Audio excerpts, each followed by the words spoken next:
Today, I want to talk about the development of children's brains. Raising great kids is a privilege and a responsibility. Sometimes our children can't see their own greatness. Sometimes we can't. Other times we can see their greatness but struggle to step up because of our own challenges. We will be discussing the brain science, tools and techniques that help us raise great kids. Hi, I'm Cynthia Armstrong. I'm a general and special education teacher. I homeschooled my own children for 5 years. And what I talk about are the things that I have discovered and researched and applied and found that works to help myself and my children and my students, and that would benefit you. So today I want to talk a little bit about children's brain development. This is such a large topic. I could spend days talking on it, but I just want to bring out some basic foundational things that can help us begin to understand our children and ourselves. So children, when they're in the womb, they start making connections to the neurons. So we weren't sure, like, when all of this happened, but Obama, when he was president in the United States, noticed that the disability for America, people who qualified for it, was because of physical things. But then mental health was creeping up. And so he invested a lot of money into researching the brain. And for for fetuses, for the infants in the womb, we weren't able to really get really good images of their brain because children had to be still for us to get those good images. But now we've advanced our technology and our funding and all that stuff, and we have very clear images of the brain development in the womb. And so, especially in that third trimester, children start making a lot of connections. And we knew this, like, we knew that when children came out, when children were born, they would recognize their parents' voices. And so we knew there were connections happening, but now we can visually see those connections. And one of the things that make the connection is energy. So our brain is electric, communicates with our whole body with electricity, and electricity is energy. And wherever there's energy, there is an energy field. And so when we're aware of that, then it makes sense that energy can be affected by other energy.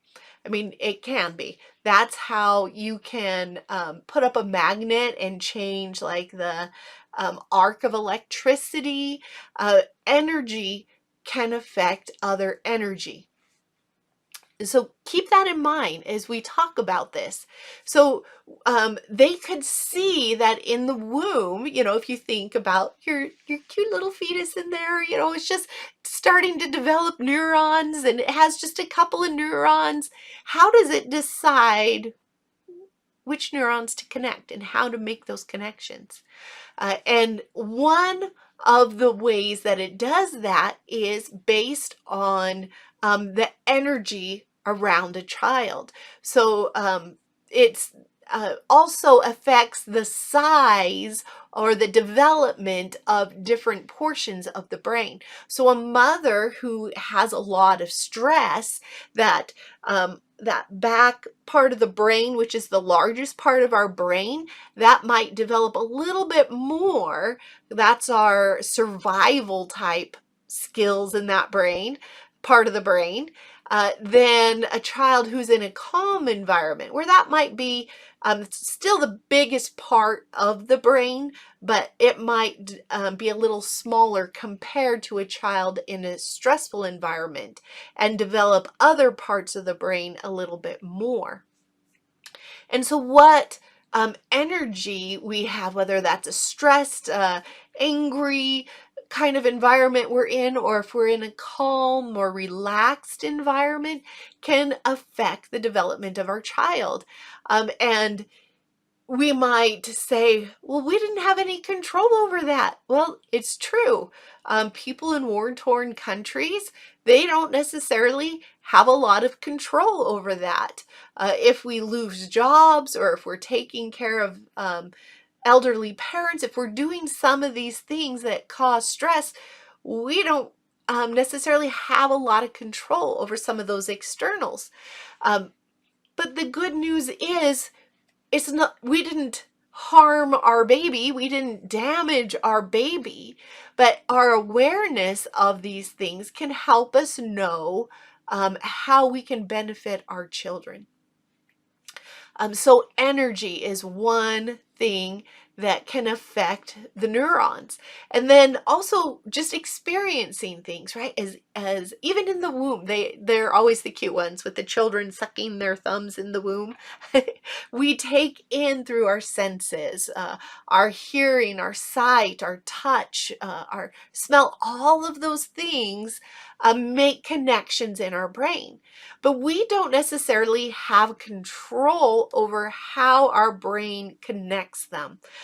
As children, we don't have control at all, because they can't even think about thinking. It's not until age 7 that they can begin to have that, what we call metacognition, that ability to think about thinking. So they can't go, oh wait, what am I thinking? Is that something that's helpful to me? Do I want to keep entertaining those thoughts? Children, young children, are not able to do that. That's not a skill that's developed. Humans have one of the most underdeveloped brains at birth. Other animals, they'll be up, they'll be walking, crawling, moving, swinging, you know, right away. And they often don't stay with the parents for very long. And so our children are born with these brains that are underdeveloped, that doesn't finish developing until early to mid 20s, they say. And so there's a lot that they take in, and before they can choose it, or before they can say, is this something that benefits me? And so these lay that foundational program that we build on. Let me just tell a little story just to kind of help show how this works. So pretend we have a toddler just beginning to toddle, and as they're toddling, trying to let go of one furniture and take those couple independent steps to get to the other, uh, an elder child, a sibling, runs through and kind of startles the child, and they fall and they bump themselves and they're hurt. And so their brain looks around saying, danger, danger, it looks around, and it'll take in the information. And just for an example, as a rant, because our brain will, we have no control over what it decides is important. It sees a plant that we have there on the end table. And then that same child is outside and hits a little crack in the sidewalk and falls, and it looks around, and his brain, based on his experience before, his brain happened to pick up on that green plant on the end table. It's not going to say, oh, why did I fall? Oh, look, there's a crack on the ground. It's going to say, oh, there was a green plant last time. What is there? Oh, green grass, the green grass right beside the sidewalk. It's going to look for confirmation. It doesn't say, oh, what's really going on. It says, I experienced this, I noticed this, and so it's going to look for confirmation. Green grass. And so that child might have a program around the color green, or around plants that it's like it had, and now it's confirmed it. And then, of course, that same older sibling noticed that that child was startled when the plant moved. And so what What is that older sibling likely to do? Oh, that was hilarious. I got my baby to react. So they might shake the plan and shake the plan, and the baby's like, oh no. And, the older sibling might think that's funny, but that infant is solidifying either the plant or the color green or something about it. And so we take our experiences and the connections that our brain made, and we bring that forward with us to understand the next thing and to understand the next thing. And that is true. We are still running our programs, those connections that we've made, based off of when we couldn't even think about thinking. But the good news is, as we learn about these things, our brain is not static. It's not stationary. It is very flexible. And we have ways that we can disconnect certain neurons and connect them in a pattern that helps us more. And it's the understanding of how that happens that we can help our children. Because even though we may not be able to control what connections our children make before they can think about thinking, when we understand, can influence and train and give programs on purpose to our children to help them develop ones that will actually benefit them. And as our children get older, we can be more specific and directly teach them about their brain and what their brain is doing. Because if it's not us, it's our brain, then that gives us more power. And that's what we've found. If we're talking about mental health, the psychologist, if our child is struggling, they've been taught to come in. Oh, your child has anxiety. Oh, they have ADHD. Oh, they have OCD. And the psychologist will put labels on our children and treat them for that label. But the neuroscientists, they're over here saying, wait, that's not the problem. That is just a symptom. But these are two different specialists that don't really communicate.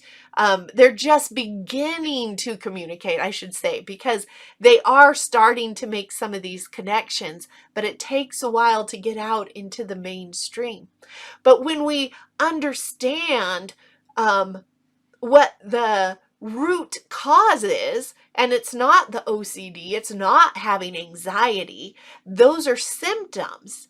But when we understand that root cause, we have more power to help our child.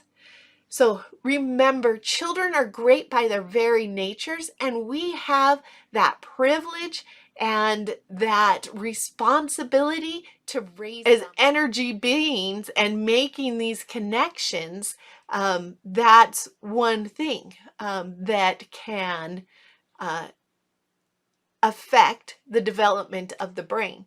And here was something that to talk about, to consider, and that is stress. Because when we think of stress here in America, we go, oh no, stress is bad. There's stress everywhere. We got to get rid of the stress. But the thing is our brain needs stress. Stress is one of the things that helps our brain to stay healthy and to produce more neurons. The thing that is not healthy with stress is the length of time we are in stress. That's when our neurons stop producing as much, as if we're in stress for that length of time. And so when we work with our children, one of the things we want to do is help them to not manage stress, because manage stress is like, to me, my definition of a managed stress is okay, we've got to manage it. We've just got to kind of cover it up, pretend it's not there, just let it boil in the background. We just don't want it in the front. But that stress still remains there. And then we build up another stress, and each stress will involve more of our neurons. So it's not about coping or managing stress. I mean, that helps on the outside front end, but it doesn't help necessarily with the internal brain end. And so it's being able to take those stresses and to change our relationship with that stress so that it is not stress. And you might be going, wait, how does that happen? And there's a whole process for that that I'm not going to go into today because that's a topic for another day. So stay tuned for that. Today, I want to keep focusing on the brain. So children in just the development, they don't get to think about thinking until age 7. And that's when they can begin to have that, what we call metacognition, where they can think about thinking. So what you do for children, before that age is going to be different in some ways than what we can do for children after that age when they can think about their own thinking. So until age 7, is a lot of taking in the information without really being able to think about it enough to control it. So they can't think, oh, this is the one that'll benefit me most that I see in the environment, and I'm going to use that one. We don't do that. That doesn't happen at that age. As we get older, some of us learn how to do that. But again, why isn't this taught in school? No, it would be so beneficial. And so that development period, it's at age 7, children can think about thinking. And so we are just giving them information. We have what we call mirror neurons in our brain. So that's where, one person yawns, 3/4 of the audience is going to yawn. Or, somebody says, don't think about this. And then we're all thinking about that. Like we have, well, that's a little different than mirror neurons, but if somebody takes a swallow of water, some of us, this is one that people don't notice as often, we'll end up swallowing. And that's how children learn to talk, right? They look at us and they mimic us, and of course we're really cute and we use our little high-pitched voices, which children can hear better, and get them to respond back to them in the way they're talking to us. And then we develop with these mirror neurons language. And so until that age of 7, that's where most of their connections are coming from. The energy in the environment, and the mirror neurons, the things they're taking in that they copy. And so like even if you are listening, like background noise, our brain is still taking all of that in. The things we're not aware of, our brain is still taking in. And so that is like huge in the development of the brain. And so when parents come to me for younger children, I only kind of work with the parents and show them how they can influence. Because again, we don't have any control over how they interpret things, how they take those things in, but we do have control over ourselves. And when we have that knowledge, then we have that greater opportunity to influence in the way that we want when we understand how our brain processes the information it takes in. And then and 7 is only when it begins. So like when our children are teenagers and things, that's when we can more directly teach them. the 12 on up. That's where we can more directly teach them things about their brain and things that go on. And then of course there's always the in between where everybody's development slightly different, so we can go a little higher before they can think about thinking, or a little lower so that they can understand. So this is just the awesome things about our brain, that they are flexible, they are changeable, that any experience or understanding that we've created, be aware that we are still operating off of some of those because we weren't aware when they were put in. And that's why no experience is the same, even if two people go through the same event. And so really just kind of be listening and watching to see if you can notice some of those connections that you made that may or may not serve you, because these are connections we took in when we were dependent upon other people. And sometimes our brain goes, well, that's what I needed. I needed that to survive. And so then it forms these connections that I am dependent upon other people. But really, guess what? We're not dependent on other people the way we were when we were children, right? We can be our own individual. And so it's really hard to then start separating that out sometime. And unless we're aware, we don't even know. It's just however it happens to be programmed into us. And so I really look forward to discussing more of this with you as we get into that. And so just remember that children are great by their very natures, and it's our opportunity, our privilege, and our responsibility to raise them. And I will see you in further episodes as we talk more about the brain and how to help our children and many other topics. Hi friends, Cynthia Armstrong here. Thanks for joining us today. Please make sure that you subscribe to our channel so you can see when new videos come out, and like this one. It is such a responsibility and a challenge to raise great kids, and we are here to help you along that journey to make it as enjoyable and fun and fulfilling as possible. Please check out our website, www.raisinggreatkids.net, and I will leave that in the description below.